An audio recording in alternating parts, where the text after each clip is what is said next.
Before we get into the video, could everyone please subscribe to my channel? Thank you so much. My cousin Hiro sent a picture to our family group chat, a daring snapshot of a high-profile celebrity.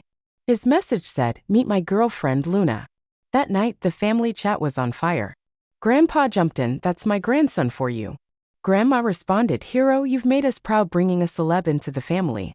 My aunt commented, "Some folks here must be green with envy."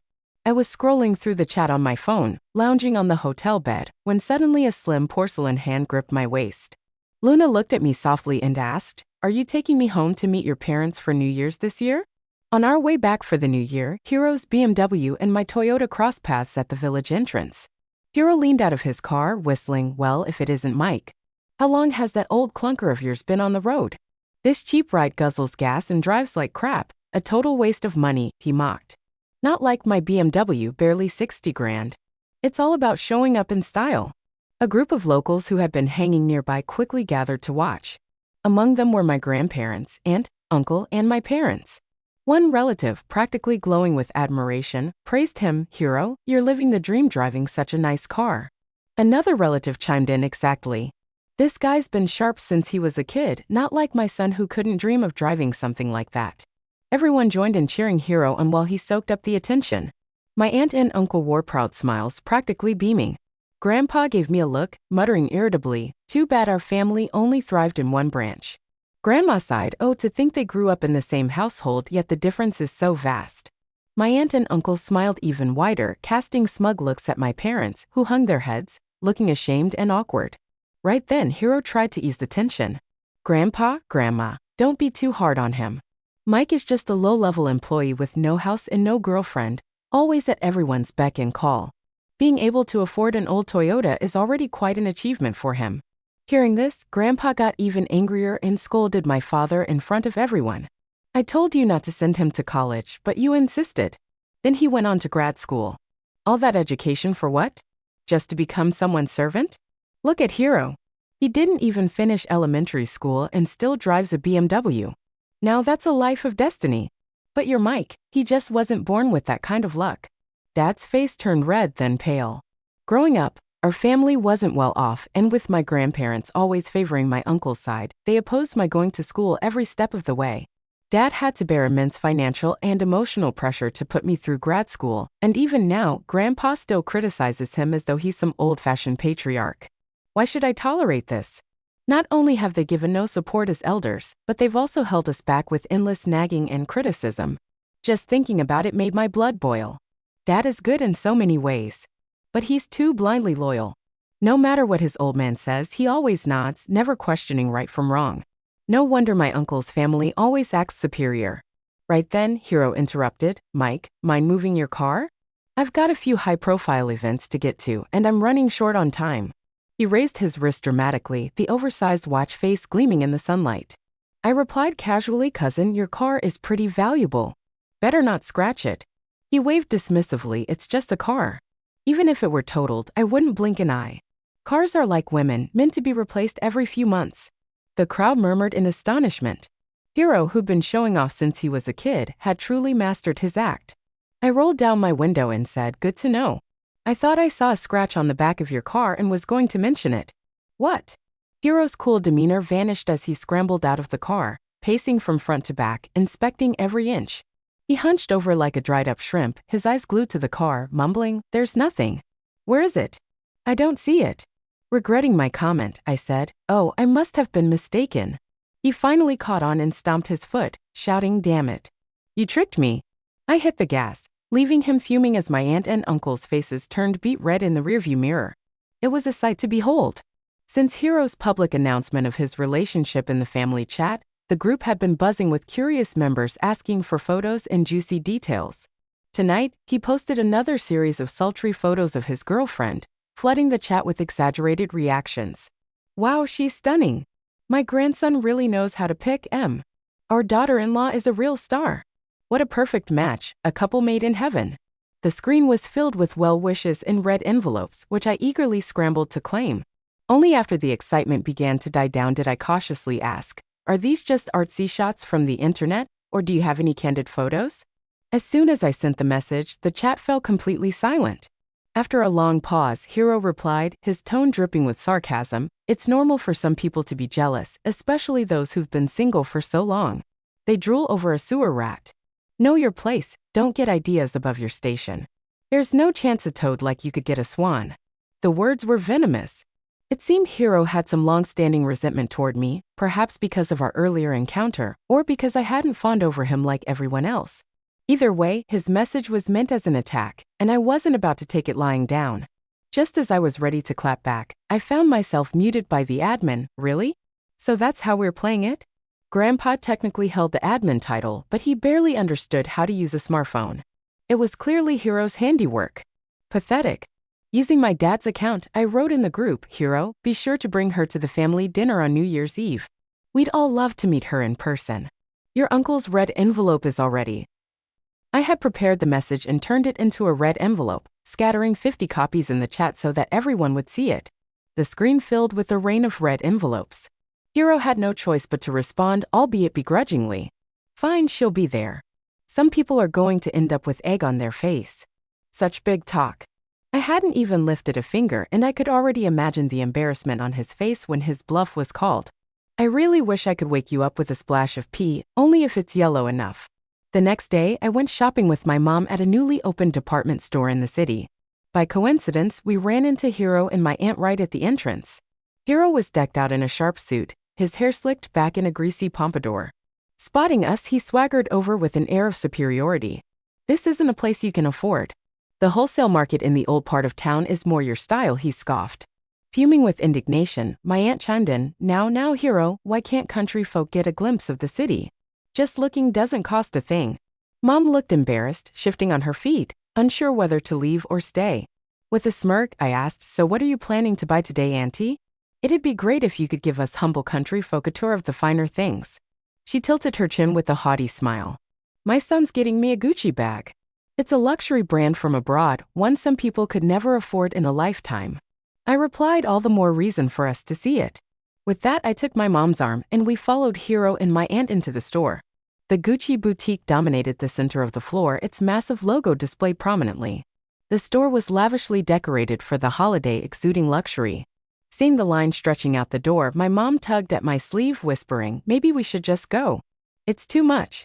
A security guard approached, annoyed. "Are you lining up or what? Don't block the entrance." Hiro sneered, "Know your place.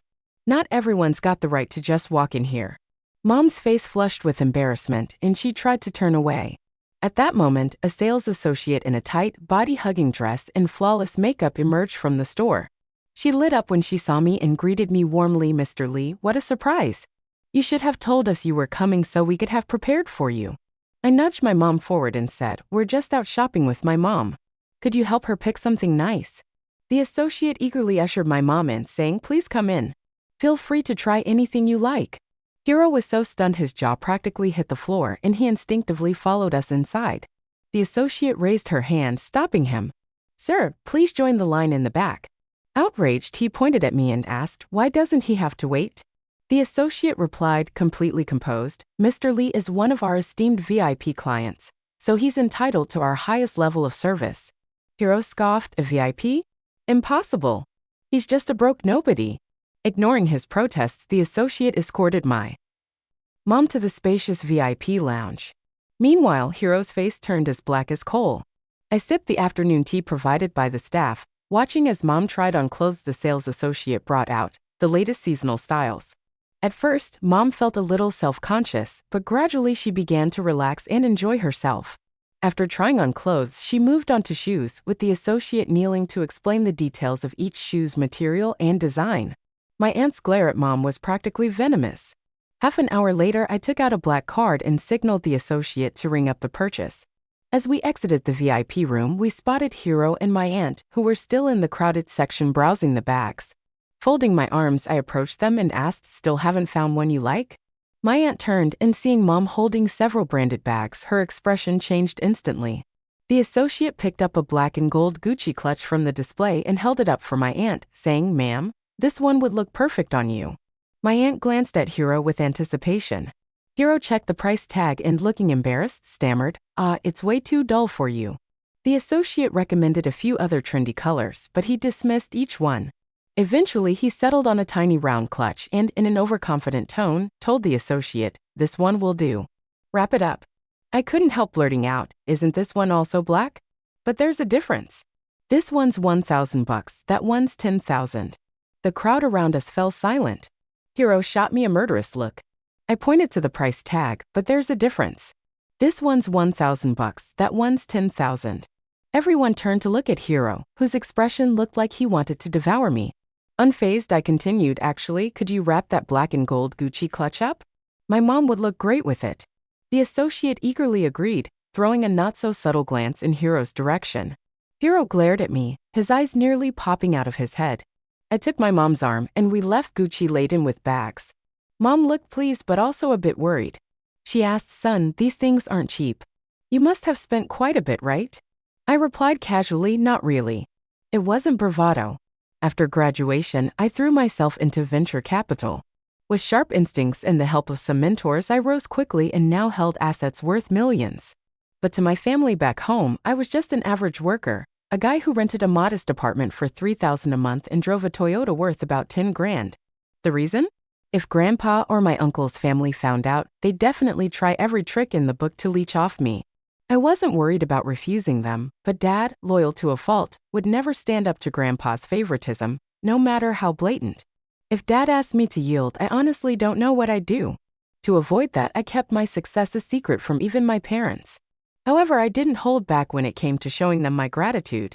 Over the years, I renovated our family home and bought new furniture and appliances, got Dad an imported German massage chair for his back, sent them on annual vacations, and provided them with top-notch health insurance. They sometimes wondered where I got all the money, but I always brushed it off, managing to keep them in the dark. That's why every time Hiro put on airs in front of me, I let him play his part. After all, true strength comes from within, while only the insecure feel the need to flaunt their wealth. But Hiro didn't understand that. Fuming, he caught up to me and sneered, "You must be going all out to put on this show. Bet you maxed out your credit card." Seeing his indignant expression, I felt nothing but disdain. I replied, "I have no idea what you're talking about, and as for credit cards, I don't use them. Living beyond my means isn't my style." With a scoff, he retorted, "Oh please, without credit, where'd you get all that money? Blowing tens of thousands in just a few minutes? Quit acting like you're some rich guy when you're just a broke loser." Exasperated, I turned to leave, but he only got louder. "Playing it cool, huh? Let's see if you don't sneak back to return all that stuff later." Just some advice. Trying to be someone you're not only works if you've got the luck to back it up. Even from far away, his voice carried, lingering unpleasantly in the air. Soon, New Year's Eve dinner arrived. My grandparents, 3 brothers, 2 sons, 2 daughters, and several elder relatives from the village filled the house, 3 tables packed with dozens of people. As the gathering warmed up, Hiro bustled around, offering cigarettes, drinks, and business cards to each elder, igniting a storm of flattery. "Amazing! Hiro's come so far. He even has business cards," my aunt gushed. "Exactly. Not just anyone gets to print business cards," added another aunt. Grandma replied, "Hiro's always been the brightest of the kids. He's the only one who can earn a living." My aunt chimed in, "Just a few days ago, he bought me a Gucci bag for over $1,000. I didn't even want it, but he insisted. This kid really doesn't know how to budget." My second aunt sighed, "Gucci? Wow. My daughter says her boss's wife carries that brand. Hiro is such a filial son," added another relative. Looking at the business card in my hand, I noticed it read, "Three Bulls Influencer Agency, renowned live streamer." 3 Bulls? Why did that name sound so familiar? I texted my assistant to check up on the company. My assistant replied, "Mr. Lee, it seems you've forgotten your own investment. You funded 3 Bulls last year. You're the company's biggest shareholder." Oh, that's right. I vaguely recalled something about it. I sent him a photo of Hiro's business card. My assistant confirmed that he'd been hired in a recent batch of young streamers. Curious, I asked how he was doing. My assistant replied with a laughing emoji and said, "This guy's all show with no substance. He loves putting on a performance during his streams, but his audience is dwindling fast, and his sales figures are atrocious. The company's planning to let him go soon. I'm going after the new year." Then after a pause, he asked, "Mr. Lee, is this relative of yours? Should I let a supervisor know?" "No need," I replied. "Business is business." "Got it," he responded. I turned off my phone and looked up, only to meet my second aunt's curious gaze. My second aunt glanced at me, looking a bit suspicious. She asked, Mike, everyone's chatting, but why are you still working? Just as I was about to explain, Hiro chimed in, typical of a 24/7 wage slave, always ready to respond to the boss, terrified of being fired at any moment. Grandma gently scolded, you should put work aside, it's New Year's Eve after all. Hiro added, Grandma, don't bother. We're talking about big things like buying houses and cars. Mike can't afford a house, so it's only natural he'd use work as an excuse to hide his embarrassment. With that, he pulled a red booklet from his briefcase and slapped it onto the table. My second aunt guessed, Hiro, you bought a house? My first aunt flipped through the deed, her eyes lighting up. It's a property in Splendid Gardens, the city's top school district. I hear it's about $25,000 per square meter, and you bought 120 square meters. What a generous move. My second uncle chimed in, if only my kid had half the drive Hiro has. The third uncle agreed, yeah, with children this accomplished, you can look forward to a comfortable retirement. Grandpa said all those years of spoiling him weren't for nothing. My aunt and uncle looked as if they were floating on clouds, their faces glowing with pride. Seizing the moment, my second uncle asked, that mortgage must cost a pretty penny each month, right? With a carefree laugh, my cousin replied, it's just over $10,000 a month, peanuts compared to my monthly income. The crowd erupted with a new round of praise. Hiro shot me a smug look and asked, so Mike, when do you plan on buying a house? A house isn't a necessity for me right now. Renting covers my needs, I replied calmly. At this, Grandpa's face darkened. He scolded, what kind of man can't afford a house? You're a disgrace. Grandma sighed, if Mike had half Hiro's intelligence, we elders could rest easy. My aunt added, didn't Mike go to graduate school? How can he not afford a house? My first aunt chimed in, what good is all that schooling if he can't make money? The second aunt added, how will you get married or raise a child without a house? Are you planning to have your wife and kid live in a rented apartment? Hiro looked down on me with a smug smile, saying, Second aunt, Mike doesn't even have a girlfriend. Where's he going to get a wife or kids? Suddenly a thought struck me. When are you going to introduce your girlfriend tonight? I asked. The dinner's half over, when will she show up? Hiro was caught off guard, stammering, what's the rush? She might have been held up with something. Then give her a call and check on her. You wouldn't want anything to happen to her on the way, I said hesitantly. Hiro pulled out his phone and dialed. Everyone watched him intently, eagerly imagining a glamorous entrance from the celebrity girlfriend. Hello. His tone was cautious. From the other end, a cold voice responded briefly, and then the call abruptly ended. Hiro put his phone away and explained she had a last-minute brand event and couldn't make it. Grandpa, visibly displeased, grumbled, just canceling like that? Doesn't she care about us elders? My second aunt soothed, well, she's a big star. A bit of attitude is understandable. Grandpa added, sure, she's a star, but our hero is a renowned influencer. The nerve of her. She's not even officially part of the family yet, and already she's acting high and mighty. What's going to happen once they're married? Others joined in trying to calm Grandpa down while Hiro sat in silence, his head lowered. Just then, a lively voice echoed from the entrance. Hey everyone, I'm here. Everyone turned toward the door. There stood Luna herself, the nationally adored actress. She was radiant, with perfectly applied makeup and an elegant long cashmere coat. The entire room let out a collective gasp. A few younger relatives, already giddy, pulled out their phones to snap photos. The atmosphere transformed from tense to electrifying. People murmured excitedly, she's so fair. She practically glows. Hiro hit the jackpot. I can't believe my niece-in-law is a celebrity. I'm posting this on social media right now. She's even prettier in person. Her looks are unreal. Relatives scrambled to offer congratulations to my aunt and uncle, who were so pleased they could barely keep their eyes open. Meanwhile, Hiro's face looked like he just swallowed something bitter. My second aunt nudged him, whispering, well, what are you waiting for? Go welcome her. In a daze, Hiro slowly approached the door. Oh, Luna, what are you doing here? Luna looked at him, her expression bewildered, and delivered a line that left everyone stunned. Who are you? For a moment, all eyes were on Hiro. Someone murmured, wait, isn't she supposed to be his girlfriend? Why does it seem like she doesn't know him at all? Hiro heard it too, his face flushed with embarrassment that he could barely lift his head. But struggling to save face, he stammered, you forgot we met before. You came to my live stream to support me. Luna, seemingly uninterested, continued scanning the room until her eyes landed on me. Instantly, she broke into a radiant smile, cutting Hiro off mid-sentence as she threw herself into my arms. This move left our relatives utterly stunned, especially Hiro, who looked at me with both jealousy and hatred. I gently pushed Luna back, frowning. "Didn't I tell you not to come?" She looked up at me, her voice soft. "I missed you. Don't be mad." I shook my head, saying, "Do you realize the consequences of this?" She replied, "I know, but I don't care. I love you and I'm willing to give up my career for a family with you." Her voice was so sincere and open that it struck a chord deep within me.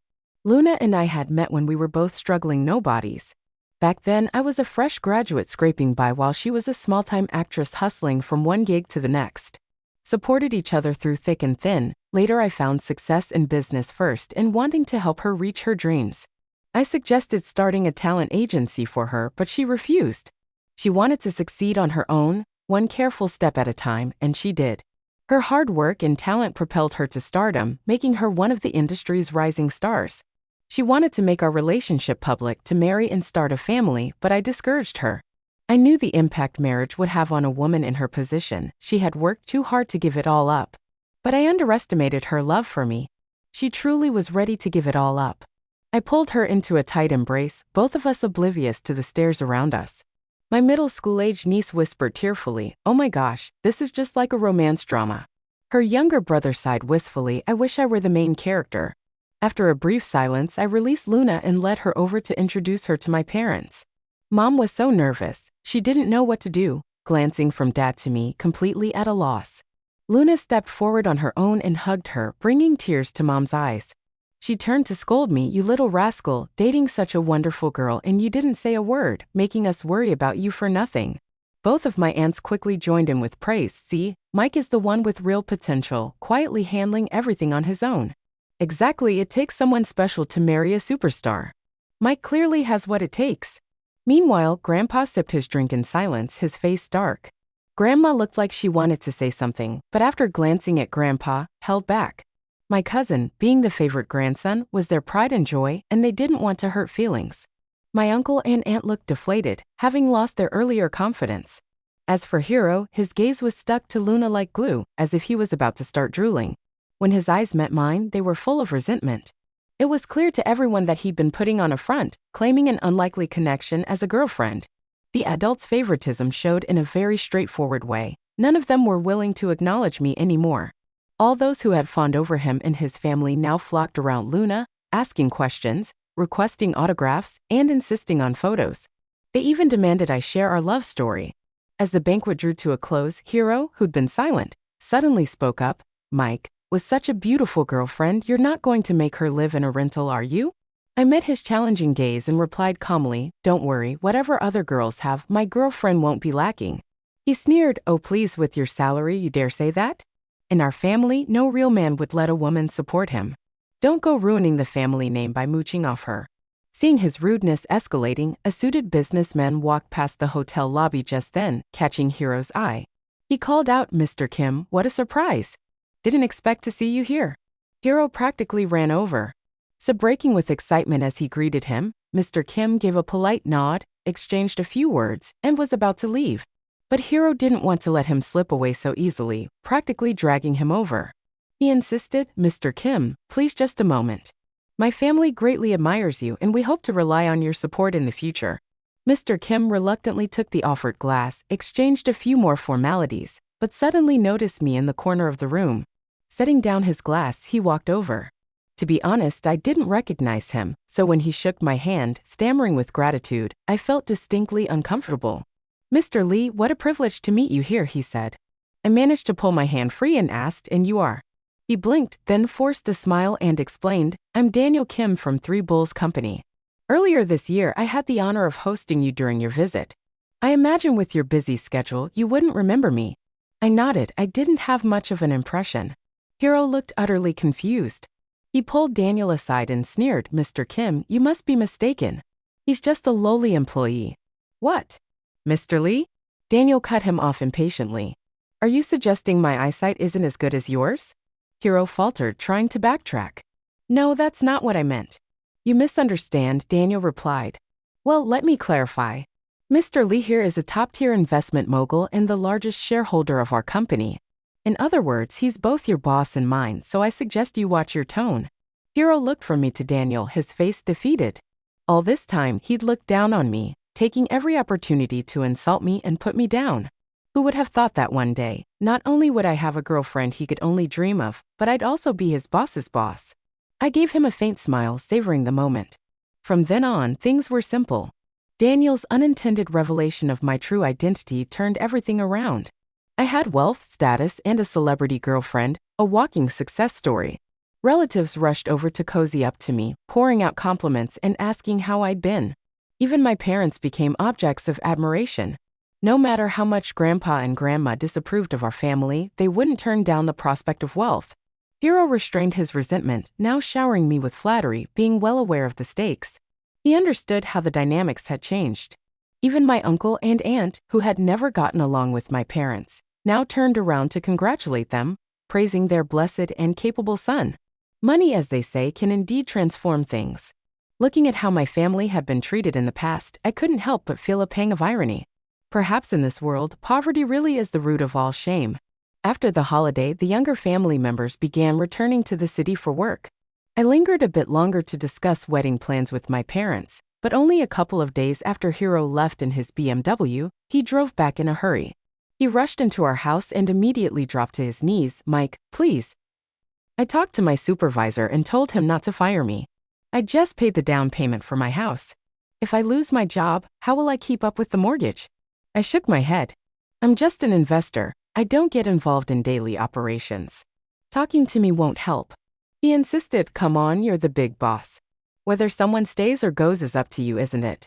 Unable to reason with him, I turned to go to my room, but he clung to my clothes, sobbing, "Mike, please don't hold a grudge over the past. I treated you like a brother, that's why I teased you. Don't be so petty, okay? We're family. If you won't help me, who will?"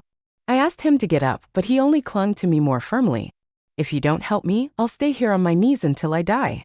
"Then go ahead," I replied, leaving him there as I went to play online games with my friends. Faint wails echoed from outside, but when I went out half an hour later for water, he was nowhere in sight. I knew, though, that with his family's persistence, this was far from over. Sure enough, that evening, my grandparents, uncle, and aunt came over. They filled our living room, encircling me. Grandpa aimed his words at Dad, saying, "This is the son you've raised, one who doesn't understand loyalty or family obligations. He'd rather help outsiders than his own flesh and blood." Grandma took a more sentimental approach. "You're his uncle. You've watched him grow up. If you don't help him, who will? All it would take is a word from you. Can you really stand by and watch him struggle?" My aunt hugged my mom, sniffing, "Our hero is a good kid, just too honest. He must have unknowingly offended someone at work, or he wouldn't be let go like this." After everyone had spoken, both my parents looked at me expectantly, waiting for me to make a decision. I showed them my earlier conversation with my assistant. It clearly stated, "This guy is all talk, constantly putting on a show during his streams. His fan base is shrinking fast. His sales numbers are terrible. The company plans to cut him after the new year." Parents often see their children through a rose-tinted lens. My aunt, who had just praised her son's honesty, fell silent after reading it. I thought they'd finally let the matter go, but a parent's love knows no limits. Grandpa and Grandma were as biased as ever, so when they couldn't sway me, they set to work on my dad. He droned on about filial piety and family honor, making me yawn. "Dad, I'm going to bed," I said, leaving Grandpa fuming, his face red with indignation. The next morning, Dad, looking worried, pleaded with me, "Son, if it's not too much trouble, why don't you help your cousin out?" I knew Dad's dutiful heart had been stirred up by Grandpa again, so I firmly said, "Dad," leaving aside how this would violate company policy, "even if it were entirely permissible, are we obligated to help them? Think about all the times Uncle's family has treated us badly. Every challenge we face, they've either turned a blind eye or actively made it worse. Have they ever shown us kindness? If they weren't desperate, no. How would you hear a single good word from them?" My words seemed to strike a chord with Dad, who fell silent, deep in thought. I trusted him to be rational and hoped he wouldn't let family ties hold him hostage yet again. But Grandpa and the rest weren't about to give up. They came over every few days, attempting to wear him down. Realizing that their persistence would drive Dad to the brink, I took matters into my own hands. I booked tickets to Sonia and right after the Lantern Festival, whisked my parents off to High-End for a holiday. A few days later, Uncle called, asking why no one was home.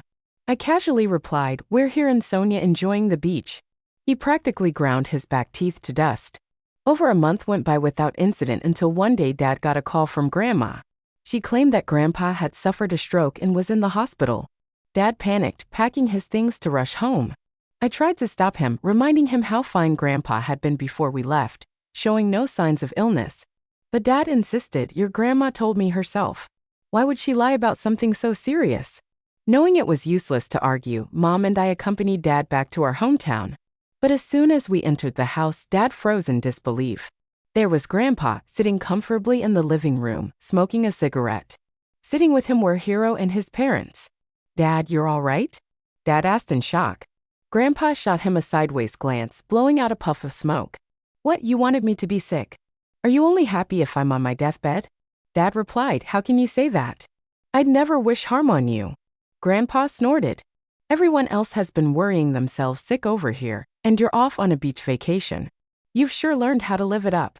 Dad started to explain, but Grandpa motioned to Hiro, who pulled a set of documents from a drawer and slapped them onto the table in front of Dad. Dad glanced at them and asked, "What is this?" Grandpa replied, "A property transfer agreement. Once Mike signs this, you can stop worrying about Hiro's job." As Dad stared in disbelief, Hiro smirked and clarified, "I did some digging. Mike has assets in the billions. As his older cousin, taking $5 million off his hands isn't asking too much." Finally, the meaning of it all sank in. Dad looked at Hiro's smug face and tore the papers into shreds, shouting, "Are you insane? My son's hard-earned money is his own. Not a single penny of it is yours." With that, Dad turned to leave. At this, Grandpa roared, slamming a hand on the table so hard that dust fell from the shelves. "You ingrate! If you don't sign those papers today, don't consider yourself my son." Dad responded with a cold laugh, his voice steady and resolute. "This will be the last time I ever call you Dad. You were never a good father, and you're certainly not fit to be one." He paused at the door, looking back once more. I expected to feel sad, but I only felt a sense of relief. Isn't that interesting? There's no pain worse than realizing you're unwanted by your parents, but looking back, I realize. Lisa, you've never really cared. We should have severed ties a long time ago while we were in Sonia. I'd secretly bought a seaside villa for my parents. I had planned to tell them about it sooner, but I was worried Dad would be too attached to the past to make the move. Now, with Dad having taken the step to break free, it seemed the right time. I handed them the keys to their new home on the day we left town. My second uncle came over to convince Dad, saying the old man's just waiting for you to apologize. Just say you're sorry and move on. Dad chuckled and replied, "Why don't you tell him to apologize to me? Not that it matters, I won't be coming back." It's often said that parents and children spend their lives waiting for each other to apologize, but I felt Dad had moved beyond needing that. Eventually, Luna and I married, with my parents as our witnesses. We were truly happy, and Luna didn't have to give up her career. In the early days, she faced setbacks as fans turned away and criticized her. I reminded her not to get trapped by the ups and downs, but to stay grounded and focused on her craft. Not long after, her career saw a revival. She won multiple awards and earned a loyal fan base of dedicated supporters. I haven't seen Hiro's family since, but every now and then I hear bits of news about them. After Hiro was fired, he couldn't find another high-paying job. His new home was repossessed and auctioned at a loss, and he eventually gave up on work altogether, spending his days gaming. Not long after, he got hooked on online gambling, borrowing from shady lenders to finance his habit. His BMW was sold to cover his debts, and eventually, his parents had to sell their home as well. Now they're all packed into Grandpa and Grandma's old house. My uncle quit his job to monitor Hiro, taking shifts with my aunt to make sure he didn't gamble. Sometime later, Mom told me that Grandpa had finally called Dad, hoping they could reconcile. Dad, however, turned him down. He had let go of the past, though he still sent monthly support payments to Grandpa and Grandma, just enough to meet the legal minimum. Now that's the only thing left.